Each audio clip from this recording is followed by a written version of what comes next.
Una verdad a medias no es más que una completa mentira. De la misma manera, un evangelio que es elevado por tradiciones o que es diluido por deseos de la carne, es un evangelio que no es evangelio. No es más que una completa farsa que simplemente esclaviza y que no salva. Bienvenidos a la escuela dominical y bienvenidos al estudio de la epístola del apóstol Pablo a los Gálatas.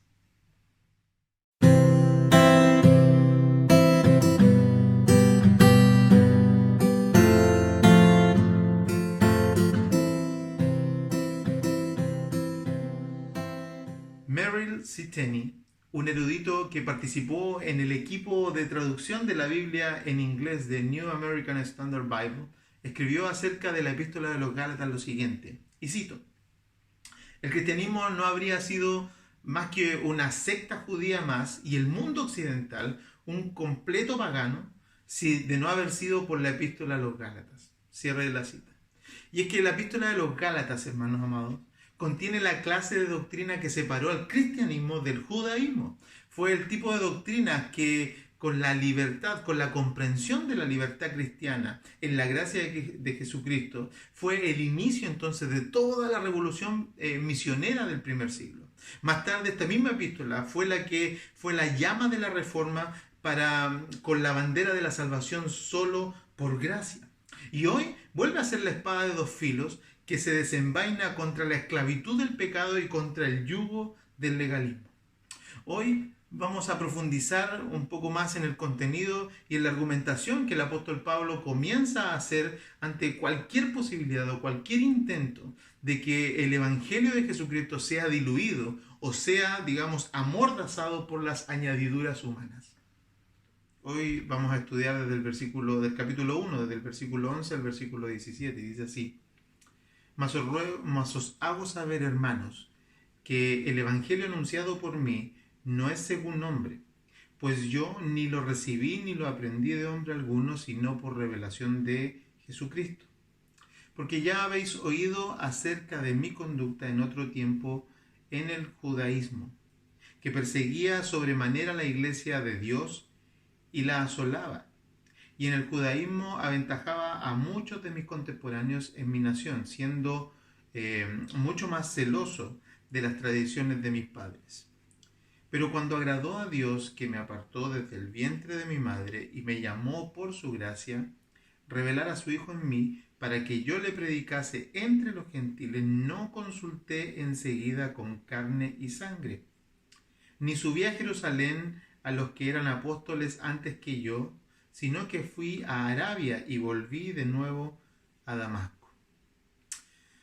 Del texto que hemos leído y siguiendo con las enseñanzas que compartíamos la semana pasada en la introducción, vamos a ver en estos versículos la división de la argumentación, de cómo Pablo comienza entonces a deshacer todos los argumentos con los que la iglesia de Gálatas se está diluyendo, y vamos a plantear al menos, o no al menos, sino que solamente dos puntos principales. Uno, vamos a observar cómo es la renuncia que Pablo muestra aquí en estos versículos, cómo es la renuncia de un verdadero creyente, y por otro lado también vamos a ver entonces los peligros de una profesión superficial a la fe, como era la que nos estaban mostrando estas personas, los judaizantes. Así es que dentro de estos dos puntos vamos entonces a establecer la enseñanza de este texto. Primero entonces veamos qué significa que la conversión o la renuncia, ¿no es cierto?, que hace por la conversión al Evangelio un verdadero creyente.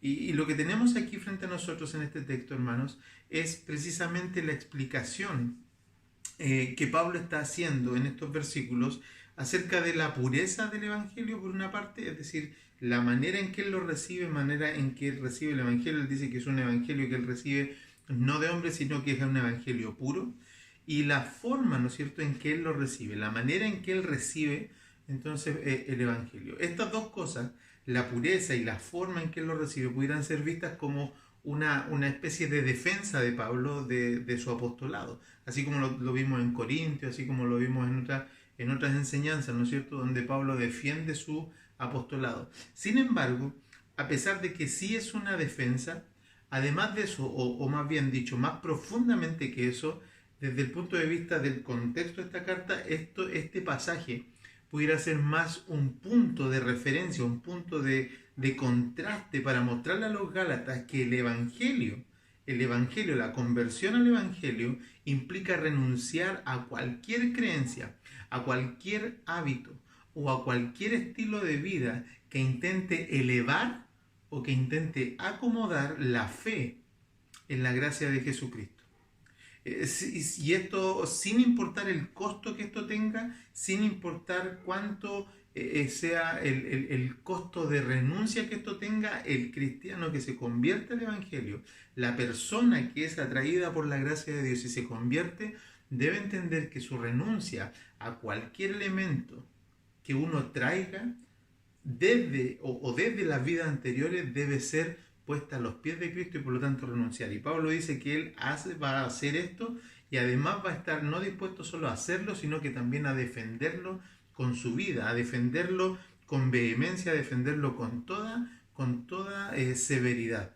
Y eso es lo que estamos viendo. Entonces miremos primero los versos 10 y 11, perdón, los versos 11 y 12, que nos muestran este aspecto de la pureza del evangelio que Pablo está predicando. Pablo dice, en los primeros versículos dice, mas os hago saber, hermanos, que el evangelio anunciado por mí no es según hombre, pues yo ni lo recibí ni lo aprendí de hombre alguno, sino por revelación de Jesucristo. Y aquí se muestran entonces algunas cosas que nos ayudan a nosotros a entender y más tarde nos van a servir mucho para aplicar a nuestra propia vida lo que significa la aceptación del Evangelio. Porque una manera de entenderlo esto hay que mirarlo en la forma en que Pablo le está poniendo los argumentos a los judaizantes para que se comparen en la manera en que ellos estaban recibiendo la fe y la forma en que ellos la estaban transmitiendo. Los judaizantes recibían la fe en formas de enseñanza, ¿no es cierto?, que tenían que ver con, o que eran transmitidas a partir de eruditos o de estudios, no de estudios de las escrituras, sino que de la interpretación que personas como, no sé, algún rabino o alguna persona de autoridad en términos de la enseñanza les transmitía a ellos. ¿Qué quiero decir con esto? Es que cuando yo estoy, por ejemplo, haciendo esto, o cuando algún pastor está predicando la palabra, nosotros hoy en este tiempo hemos entendido, ¿no es cierto?, que lo que la gente necesita, las personas necesitan es alimentarse de lo que quiere decir el texto, de lo que quiere decir la palabra, y no de lo que yo crea que dice el texto, y por lo tanto de lo que yo esté interpretando según mi propia manera de pensar. Entonces hay hoy día un mover, ¿no es cierto?, que tiene que ver con tratar de darle a las personas lo que realmente la Escritura está diciendo, para poder desde ahí entonces fundamentar la fe en cada uno de nosotros. Sin embargo, los judaizantes lo hacían de manera distinta. Ellos lo que tenían eran personas que interpretaban la ley, y una vez que era esta estudiada la primera vez, entonces la ley era traspasada de interpretación en interpretación, de maestros en maestros hacia las personas. Y esta era la manera, pero Pablo dice, yo no lo aprendí así. A mí nadie me lo traspasó, a mí nadie me lo interpretó, a mí el Evangelio me llegó de primera fuente. Y eso es algo que obviamente Pablo puede decir porque nosotros lo vemos en Hechos, cuando él relata su conversión, relata precisamente que Jesucristo mismo se le aparece. Nosotros lo vemos en el libro de los Hechos, capítulo 9, versos 5 al 7, va a mostrar esta imagen. Dice lo siguiente, dice, él dijo, ¿quién eres, Señor? Y él le dijo, yo soy Jesús, a quien tú persigues. Dura cosa te es dar coces contra el aguijón. Él, temblando y temeroso, dijo, Señor, ¿qué quieres que yo haga? Y el Señor le dijo, levántate y entra en la ciudad y se te dirá lo que debes hacer. Ahí tenemos la revelación, pero hasta aquí incluso podría parecer, si Pablo nos cuenta esto, podría parecer un sueño, podría parecer, una interpretación, algo que a él se le ocurrió, ¿no es cierto?, que él se imaginó, salvo por el versículo 7. El versículo 7 dice lo siguiente, y los hombres que iban con Saulo se pararon atónitos, oyendo a la verdad la voz, mas sin ver a nadie. Y ahí tenemos entonces dos cosas que son relevantes para nosotros. Notemos aquí entonces que la relevancia de la revelación que Pablo tiene es la relevancia entonces que está acompañada con la evidencia que comprueba que Pablo había tenido esa revelación. No es que Pablo estaba inventándose un cuento, sino que Pablo está contando una verdad y además de eso esa verdad es comprobable. Este patrón nosotros lo vemos repetirse varias veces en la Escritura y cada vez que el Señor usó a hombres y que los llamó. Por ejemplo, cuando Dios envió a Moisés, Él también le dio señales. Cuando Dios usó a Isaías o a algún otro profeta para entregar una palabra del Señor, el Señor hacía que estas palabras se cumplieran y además les daba algún tipo de señales. Cuando Dios entonces se revela a Pablo, también le permitió que pudiera hacer esto comprobado. En contraste con los fariseos, que la autoridad de ellos provenía entonces de hombres, provenía de personas que le habían dicho algo. Entonces cuando tú le preguntabas a un fariseo, oye, ¿de dónde sacaron ustedes esta enseñanza? O a un judaizante, tú le preguntabas, ¿de dónde sacaste la enseñanza que me estás dando a mí? Ellos tenían que decir algo distinto a lo que Pablo podía decir. Pablo podía decir, yo recibí esta enseñanza del mismo Jesucristo. Pero, y así también el resto de los apóstoles, pero los judaizantes debían decir, yo lo recibí de la herencia, de la interpretación de las otras personas hacia nosotros. Y eso marca una diferencia diametral, marca una diferencia cardinal en la manera entonces con la que Pablo empieza a reprender a la iglesia de Gálatas, a los Gálatas, digamos, para que se cambiaran su actitud en frente a estas enseñanzas que estaban tratando de corromper el Evangelio. Entonces, tenemos el testimonio de Pablo y tenemos el testimonio entonces de un cristiano piadoso. Siempre, ¿no es cierto?, que vemos a un cristiano piadoso, a un cristiano, ¿no es cierto?, y vemos a una persona transformada por el Evangelio, a veces no nos asombra mucho, pero cuando conocemos su pasado, que este es el otro punto, cuando conocemos el pasado de una persona y luego la vemos cómo está hoy, eso a nosotros nos causa entonces un mayor sentido de la gracia de Dios, la gloria de Dios, ¿no es cierto? Y eso produce alabanzas en nosotros. ¿Cuántos de nosotros no hemos alabado, no hemos adorado al Señor cuando vemos a personas transformadas por el Evangelio y hoy las vemos en una etapa de su vida totalmente distinta? Totalmente distinta. Y esto es porque entonces a nosotros nos deja ver entonces que la relevancia de la transformación de las personas, cuando nosotros las comparamos con su antigua manera de vivir, nos produce a nosotros un mayor peso sobre el testimonio de estas personas.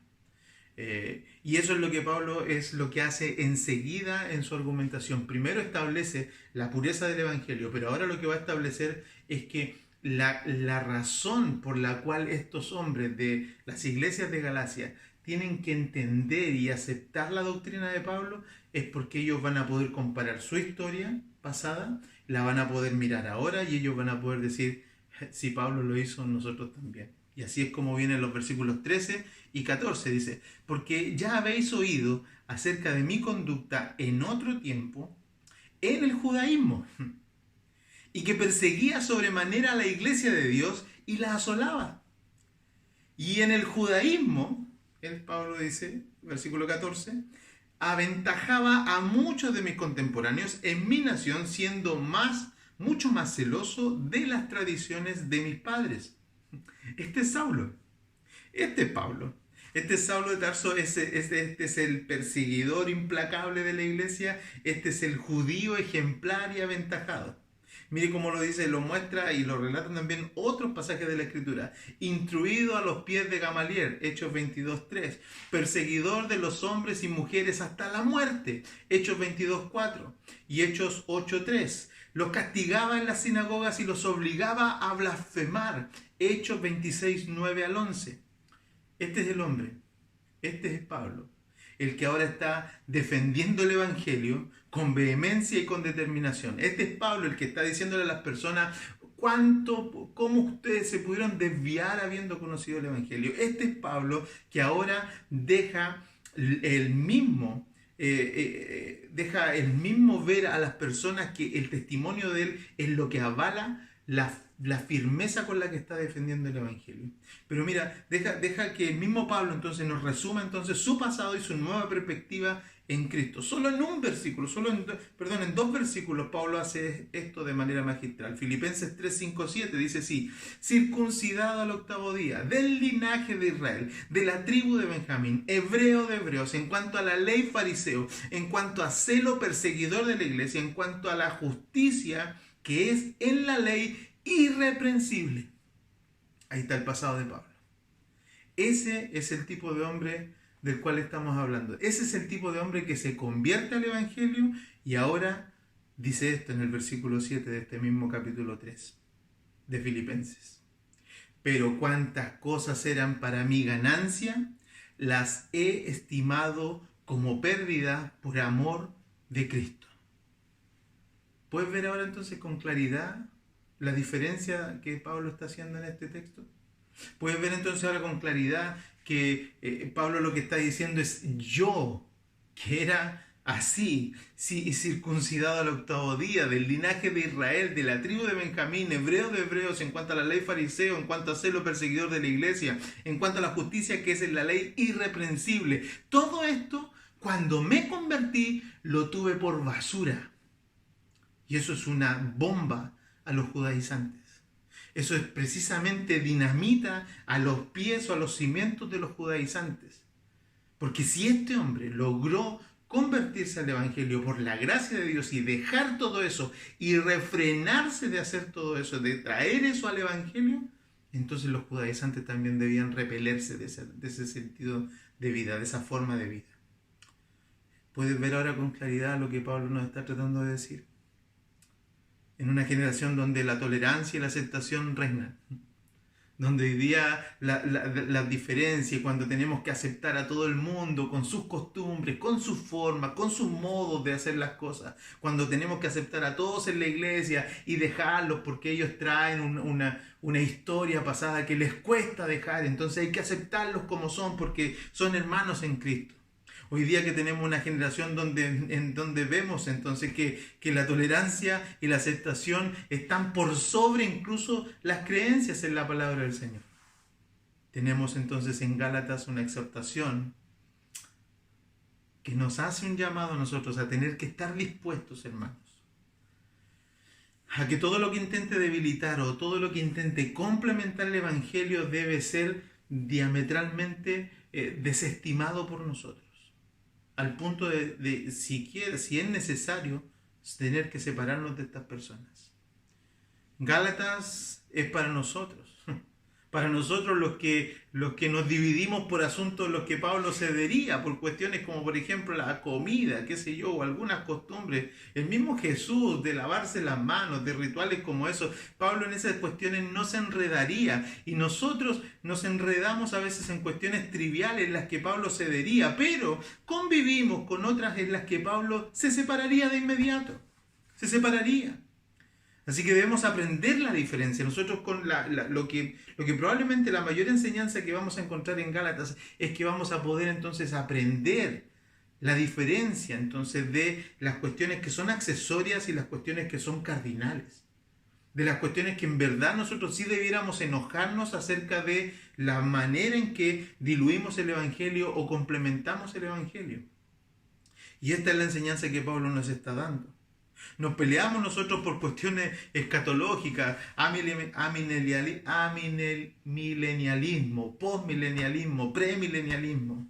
Nos dividimos en cuestiones de cesacionismo y continuismo. Nos distanciamos entre los que buscan las doctrinas de la gracia y los que quieren mantenerse en la pureza wesleyana. Sin embargo, y esta es la paradoja. Sin embargo, parece que no nos complica convivir con un evangelio mezclado con humanismo. No nos complica, hermano, entonces secularizar el evangelio y bañarlo de justicia social. No nos complica hacer ese tipo de cosas que hacen del evangelio, ¿no es cierto?, una cuestión que termina siendo algo que no es evangelio. Y ahí está el peligro. Ahí está el peligro de lo que Pablo nos está advirtiendo, y Pablo se está comportando más bien que como una persona, digamos, enchapada a la antigua, más que una persona legalista, se está comportando como un padre que quiere reprender a sus hijos para que no cometan un error grave. Es que nadie como Pablo, hermanos, nadie como el apóstol Pablo podía haber tenido una excusa para haber traído al Evangelio algo de su vida pasada. Porque una persona que tiene tan arraigado el judaísmo, una persona que tiene tan arraigada las leyes, una persona que tiene tan arraigado el hecho de sentirse y saberse una persona que puede cumplir con ciertos estándares, decide dejar todo y ahora decir, nada de lo que yo hacía, que me hacía a mí sentir seguridad, lo estimo y ahora solamente es la gracia. Esa persona a nosotros nos está enseñando que si él pudo hacerlo teniendo profundos arraigos en su antigua vida, tú y yo debiéramos también hacerlo. A veces no teniendo tanto arraigo, sino que más una incapacidad de querer obedecer a la palabra. Lo que Gálatas nos está enseñando es que la historia pasada no puede determinar nuestra historia en Cristo Jesús. Lo que nos está enseñando Gálatas es que yo no puedo traer mañas de mi vida anterior para complementar el Evangelio. Yo no puedo traer las cosas que antes hacía ahora al Evangelio y mezclarlas con el Evangelio y seguir viviendo con esas dos cosas. Pablo nos va a decir, deja todos los rudimentos, deja todo lo que aprendiste, deja todo lo que sabías, deja todas esas mañas, ese estilo de vida, esa manera de vivir. Y ahora solo gracia, solo fe, solo confianza, solo escritura, solo la palabra de Dios. Y entonces aquí vemos el desenlace, vemos el enfoque entonces que Pablo le está dando a esta enseñanza cuando nos dice entonces que él se pone como ejemplo, nos muestra. Por eso yo decía al principio que para mí este pasaje no es tanto una argumentación de la defensa de Pablo, sin embargo sirve obviamente para eso, pero no es tanto una argumentación como un punto de contraste para mostrarle a los Gálatas que él era una persona que fue capaz de dejarlo todo y por lo tanto ellos también debían dejarlo todo. ¿Y cuál es el peligro? ¿Y por qué razón Pablo se lo está poniendo de esta manera? Es porque hay un peligro entonces, que es nuestro segundo punto. Hay un peligro entonces en la profesión superficial de la fe. Hay un peligro en ser superficiales en cuanto a nuestra profesión de la fe. ¿Por qué? Porque una profesión superficial de la fe es lo mismo que una conversión incompleta. Produce personas peligrosas con actitudes peligrosas, como la de los judaizantes. Produce personas peligrosas con actitudes peligrosas. Las personas peligrosas son las personas que tienen una conversión superficial que en verdad no termina siendo una completa conversión al Evangelio, una conversión, como digo, superficial que las condena a ser personas que están utilizando el Evangelio más que siendo transformadas por el Evangelio. Hacen del Evangelio una extensión de sus vidas y no algo transformador de sus vidas. Es este tipo de personas en las que Satanás encuentra materia prima para diluir el Evangelio en las iglesias. Es este tipo de personas en las que Satanás encuentra aquella materia prima para establecer, no para establecer, sino que para estancar el crecimiento en las iglesias. ¿Por qué? Porque son del tipo de personas a las que el Evangelio no les es suficiente. No les es suficiente en dos ámbitos. Yo quisiera poner esto en su mente para que ustedes piensen, ¿no? El Evangelio en personas que superficialmente se convierten, y uno puede hacerse un autoexamen cuando uno está tendiendo a la superficialidad en esto, es porque nosotros lo podemos ver en dos aspectos. Uno, para seguir en la misma lógica de Gálatas, entre el legalismo y los apetitos de la carne o el libertinaje, uno lo puede ver de dos maneras esto. Uno puede mirar el Evangelio entonces y decir, cuando vemos una persona que en verdad está siendo superficial, es cuando vemos personas a las que el Evangelio no les es suficiente y por lo tanto lo que tienen que hacer es traer el Evangelio a sus estilos de vida y darle cierto baño de Evangelio, pero a sus estilos de vida. Y son del tipo entonces de cristianos que no pueden dejar de hacer obras, que no pueden dejar de hacer algo para completar, porque dicen, chuta, pero ¿cómo va a ser solo fe? ¿Cómo el Señor me va a aceptar solo por gracia? Yo también debo ser bueno, yo también debo hacer algo, yo también debo tender a esa forma de perfección. Y el Evangelio no se trata de la capacidad que yo tenga de poder cumplir o de dar la talla. Y por otro lado, entonces vemos a personas que lo que van a hacer con el Evangelio es decir, bueno, el Evangelio entonces no es tan importante, si es que ya no tengo que cumplir tanto, bueno, entonces quiere decir que el Evangelio yo también puedo vivirlo a mi manera. Y tenemos el otro tipo de personas entonces que lo que va a hacer es tender a saciar sus apetitos de la carne, a saciar su manera frívola de vivir, a saciar su manera en la que no quieren cambiar, no quieren renunciar. Y entonces dice, bueno, el Evangelio puede convivir con mi manera o con mi debilidad. ¿Ha escuchado usted ese tipo de personas? Que dice, no, es que yo tengo una debilidad. Es que chuta, si yo amo al Señor, yo adoro al Señor, yo quiero servir al Señor, pero si lo único que tengo es una debilidad. Es que esto no lo puedo cambiar, es que esto no lo puedo cambiar. Y eso que no puede cambiar, por coincidencia de la vida, es algo que le gusta. Le gusta. Le gusta hacer lo que hace, entonces no lo puede cambiar. ¿Pero por qué? ¿Por qué le gusta? Porque le gusta el apetito de su carne. Le gusta sentirse así, le gusta hacer lo que hace, le gusta tener ese vicio, le gusta tener esa debilidad, le gusta tener ese sentido de frivolidad. No puede apartarse, no puede renunciar al pecado, no puede santificarse. Y son personas que son riesgosas.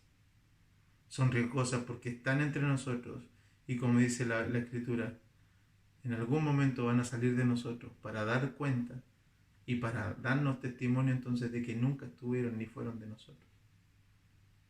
Ese es el peligro de una conversión superficial. Ese es el peligro de un evangelio superficial que produce personas peligrosas. Pero lo último, hermanos amados, que estamos viendo acá y el ataque que hace Pablo a la yugular de los judaizantes es que una persona con conversiones superficiales no solamente es una persona peligrosa, sino que es una persona con actitudes peligrosas, porque estas personas no son necesariamente personas inocuas, no son personas que no producen ningún problema, ninguna acción, sino que hacen cosas y tienen entonces actitudes peligrosas. Los judaizantes vivían una profesión de fe superficial y los resultados de ello eran actitudes peligrosas. Observaban cada área de su vida y si lo creían necesario, entonces traían el Evangelio a ellos. Lo aplicaban en la medida en que ellos sentían que el Evangelio era necesario para ellos. Así lo hacían con el matrimonio, así lo hacen entonces hoy día también con el uso del tiempo, así lo hacemos con la vida laboral, así lo hacemos con la forma de resolver nuestros problemas. Puede ser un poco de superstición mezclada con Biblia, puede ser un poco de autosuficiencia mezclada con optimismo evangélico. El punto es que aquí está lo que les quiero transmitir al final de este estudio. Es que cuando las personas estas lo que hacen es tener evidencias de conversiones superficiales que las podemos evidenciar por la no total renuncia a sus antiguos estilos de vida, nosotros lo que vemos entonces es que son personas que miran desde su vida, miran al Evangelio y toman del Evangelio lo que a ellos les parece necesario y lo aplican a su vida. Pero la manera en que Pablo establece el Evangelio en Gálatas es de la manera en que yo desde el Evangelio miro mi vida y transformo esa vida. Desde el Evangelio yo miro cómo establezco mi relación ahora matrimonial y desde el Evangelio transformo mi matrimonio. Desde el Evangelio transformo mi manera de usar el Internet. Desde el Evangelio transformo mi manera de usar mis recursos. Desde el Evangelio hacia mi vida, no desde mi vida hacia el Evangelio. El Evangelio es algo que abraza a la vida completa y transforma la vida completa. No está dado el Evangelio para que nosotros lo miremos de otra manera. Hacerlo de otra forma es diluir el Evangelio con nuestras costumbres, hermanos. Una muestra de esto, y con esto termino, una muestra de esto, un ejemplo práctico, es precisamente lo que hoy estamos viviendo, algo que nosotros quizás no le ponemos mucho acento, y aunque esto suene controversial, creo que es un buen ejemplo para que nosotros podamos aprender a diferenciar las cuestiones accesorias de las cosas que son realmente importantes según la epístola de los Gálatas. Unas cuestiones superficiales yo las mencioné, los temas escatológicos, los temas de la gracia, los temas del cesacionismo, los temas de cuántas cosas que son cuestiones accesorias, de la forma en que nos bautizamos, del tipo de bautismo, de si los niños, no los niños, todas aquellas cosas, a pesar de que son doctrinas, cuando yo miro el Evangelio, Pablo no peleó por ninguna de ellas, sino peleó por aquellas que tenían que ver con diluir las bases fundamentales del Evangelio.